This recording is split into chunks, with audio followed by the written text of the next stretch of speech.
ஈரோடு மாவட்டம் சத்தியமங்கலம் திம்பம் மலைப்பாதையில் சிறுத்தை நடமாட்டம் இருப்பதால் அந்த பகுதி வழியே வாகன ஓட்டிகள் இரவில் செல்ல தடை விதிக்கப்பட்டுள்ளது.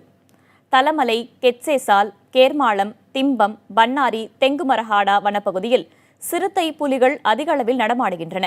தலமலை காட்டுப்பகுதியில் இருந்து திம்பம் பாதை வழியாக பன்னாரி காட்டிற்கு சிறுத்தைகள் இடம்பெயரும் காட்சிகள் தானியங்கி கேமராவில் பதிவாகியிருக்கின்றன.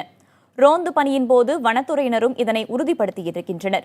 இதனையடுத்து மாலை 6 மணி முதல் காலை 6 மணி வரை திம்பம் மலைப்பாதையில் பயணிக்க வாகன ஓட்டிகளுக்கு தடை விதிக்கப்பட்டது.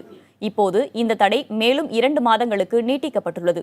வாகன ஓட்டிகள் வாகனத்தை விட்டு இறங்கிச் செல்ல வேண்டாம் என்றும், லாரி பழுதாகி நின்றால் ஓட்டுநர்கள் உடனடியாக வனத்துறையினருக்கு தகவல் தெரிவிக்க வேண்டும் என்றும், அவர்களுக்கு தேவையான பாதுகாப்பு ஏற்பாடுகள் செய்து தரப்படும் என்றும் வனத்துறை தெரிவித்துள்ளது.